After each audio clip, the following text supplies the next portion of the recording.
जोंनि खौरांगिरि मेल खुंनायनि मेन उद्देश्यआ जाबाय जोङो मोनसे आफाद दङ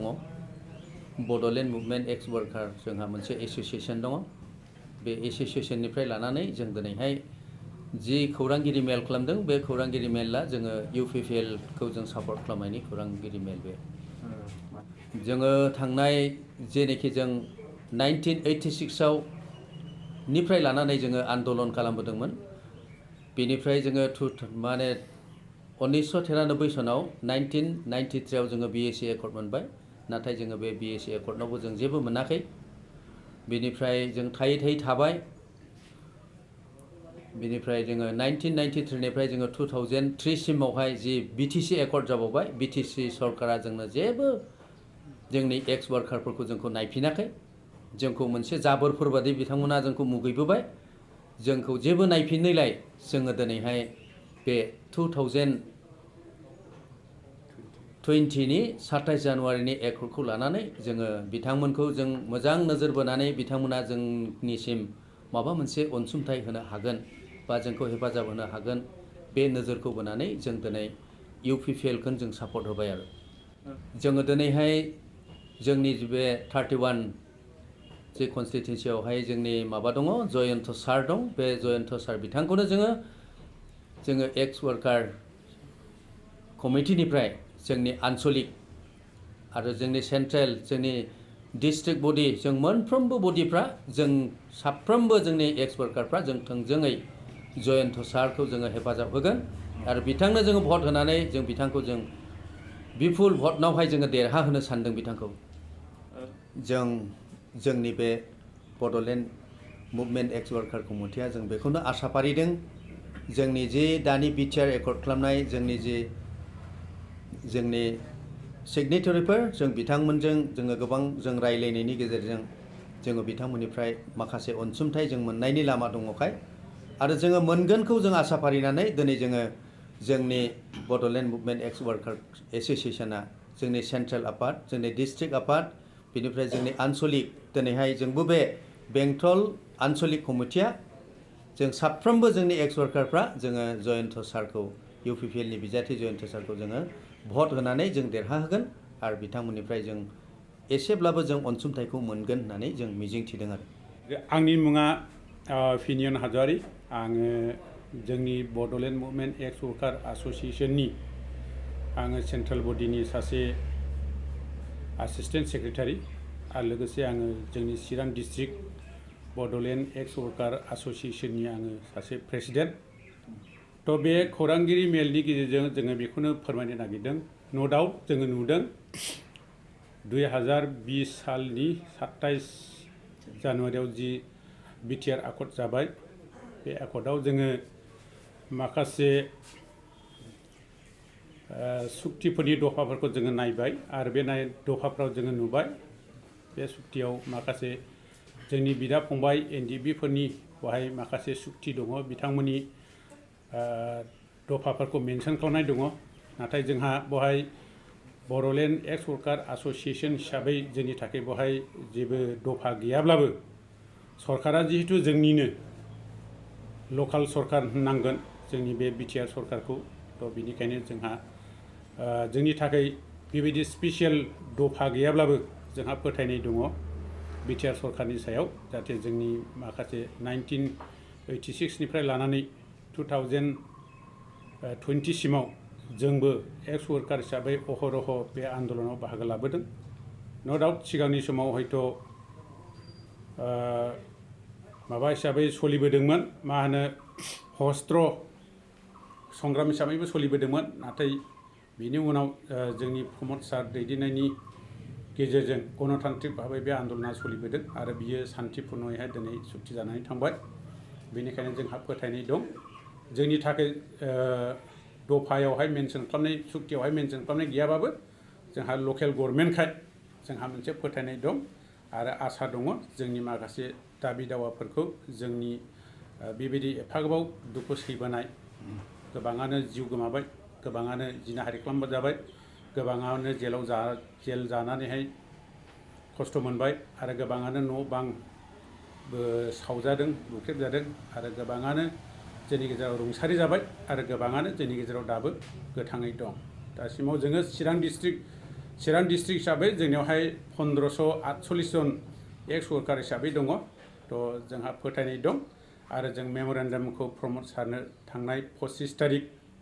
फेब्रुवारियाव जों साबमिट खालामबाय आरो बिथांजों जों रायलायबायबो आरो बिथाङा जोंनि गासैनो डिमान्डफोरखौ जाफुंहोनायनि खोथाखौ जोंनो स्रा होबाय, सरकारि भाबै मिथिहोबाय। थ' बे हिसाबै जोंहा फोथायदों। थ' बेनिखायनो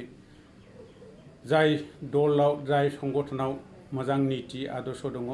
आरो जाय दल संगठना जोंनि बिटिआर हालामनि गासैनो रायजो राजाफोर नो डाउट बर'ल' नङा जेसेबां जाति जनगोष्ठीफोर दङ बिथांमोननि गांनाय उखैनायफोरखौ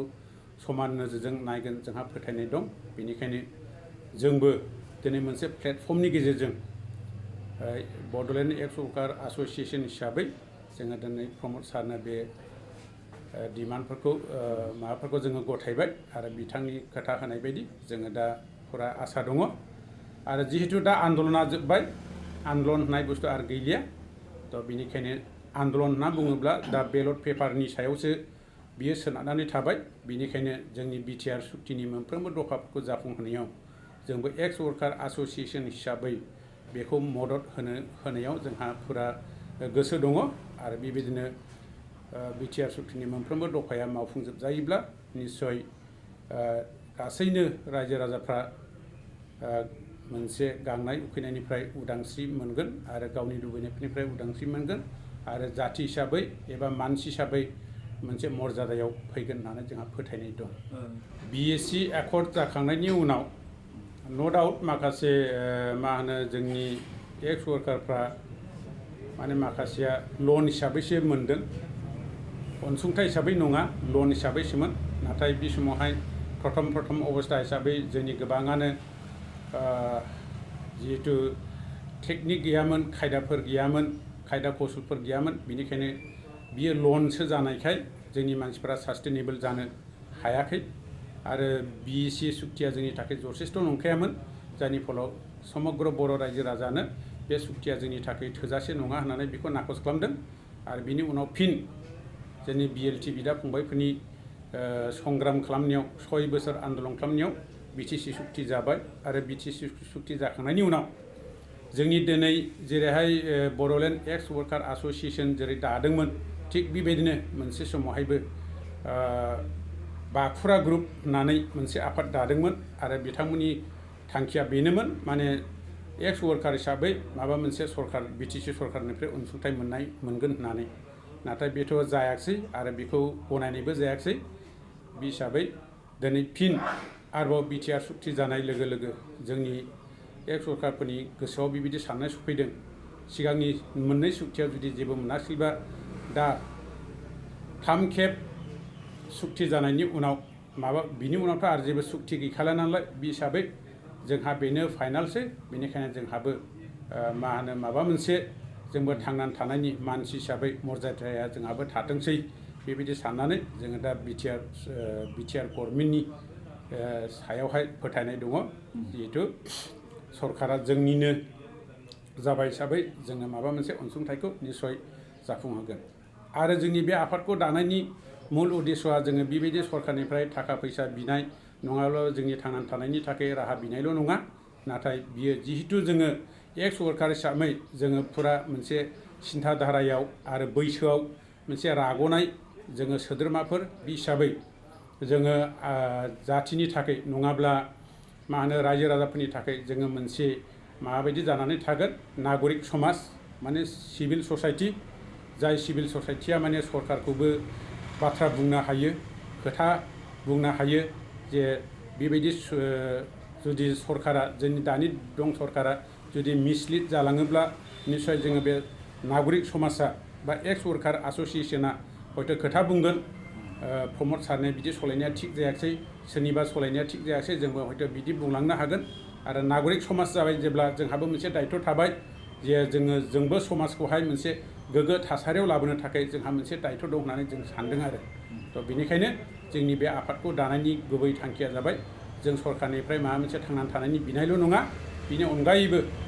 जोंनि हारिखौ जों जाहाथे मोनसे मोजां सुस्थ' मोजां परिबेस आरो मोजां आखुथायनि जाहाथे जोङो मोनसे समाज जानो हायो बेवहाय जों निसय गोहोम खोख्लैनो हागोन होननानै जोंहा बेबायदि फोथायनाय दं। दानि फैगोन आसाम बिधान सभा निर्बाचननि थाखाय जोङो खावलायनो नागिरदों। थ' जोंहा दासिमाव बे एक्स वर्कार एस'सिएशनाव दासिमाव 6000नि बारा सोद्रोमाफोर जोंहा अलरेडि अन्तर्भुक्त जाबाय। थ' बे हिसाबै जोङो दिनै जोंल' नङा जोंजों लोगोसे गासैबो बिटिआर ओनसोलनि जेराव 12टा समस्तियाव 8टा समस्तियाव इउपिपिएलनि थोंजोङै बिजाथिफोर दङ आरो माखासेयावहाय फ्रेन्डशिप हिसाबै दारायनाय दङ आरो माखासेयावहाय बिजेपिआनो गावसिनि केन्डिडेट होबाय बे आन्डारस्टेन्डिंनि गेजेरजों। बेनिखायनो बे बिटिआर सुक्तिनि गासैनि दफाफोरखौ जाफुंहोथारनांगौब्ला जोंहा दा पलिटिकेलि पावारनि सायावसो सोनारगोन। थ' बेनिखायनो बेखौ जों मिथिदों, जों बुजिदों आरो बेनिखायनो दिनै बेखौ मावनो हाथावथावा जिहेतु इउपिपिएल दला गोसो होदों माने बिटिआर सुक्तिखौ जाफुंहोथारनांगौ, बिटिआर सुक्तिनि मोनफ्रोमबो दफाखौ जाफुंहोनांगौ। थ' बेनिखायनो जोंबो एक्स वर्कार हिसाबै बे इउपिपिएल दलखौनो जोङो सापर्ट खालामनो होननानै ओंखारदों आरो बेनो जिहेतु बिटिआरआवहाय रुलिं गभर्नमेन्ट। थ' जोंजों लोगोसे जोंल' नङा जोंजों लोगोसे जोंहा 3 4 मोनसे न'खरावहाय सोद्रोमाफोर दङ। जेनेबा जोंनि बिहिफोर थाबाय, जोंनि गथ' गथायफोर थाबाय, जोंनि जात बागिफोर थाबाय। बेखौ लायोब्ला जोङो 30-40 हाजार बायदि जोंनियावहाय मेम्बारफोर दंफायो जोंजों लोगोसे। बेनिखायनो 30-40 हाजारा जुदि बियो मोनसे रायजो राजा बायदि जाबाय। थ' बेनिखायनो जोङो खावलायगोन जोंनि रायजो राजाफ्रा निसय इउपिपिएल दलनि बिजाथिफोरनो भटफोरखौ होगोन आरो जोंजों लोगोसे जुदि जिहेतु जोंनि बे बिटिआर सुक्तिया बयनिबो थाखाय बर'निल' नङा बयनिबो थाखाय माखासे दफाफ्राल' स्पेसियेलि बर'नि थाखाय मेनसन खालामनो जानाय जादों, बाखिया गासैबो बिटिआर हालामनि रायजो राजा जाथि जनगोष्ठीनि थाखाय। थ' बेनिखायनो जों बर'खौल' खावलायनाय नङा, जेसेबां बिटिआर ओनसोलावहाय रायजो राजाफोर दङ गासैबो जाहाथे बिटिआर सुक्तिनि गासैबो दफाफोरखौ जाफुंहोनायनि खाथिराव बयबो जाहाथे इउपिपिएल दलावहाय भट होनानै देरहाहोनानै जाहाथे बिटिआर सुक्तिनि मोनफ्रोमबो दफाया मावफुंजायो। बिनि थाखाय जोङो बे आफादनिफ्राय आरम्भनिफ्राय जों खावलायगासिनो दं, सिगाङावबो खावलायबाय आरो दाबो खावलायगोन आरो भबिष्यतावबो जोङो ग्रेटार बिटिआर हालामनि ग्रेटार रायजो राजानि इन्टारेस्टनि थाखाय जों खावलायबाय थागोन आरो खामानिखौबो मावबाय थागोन।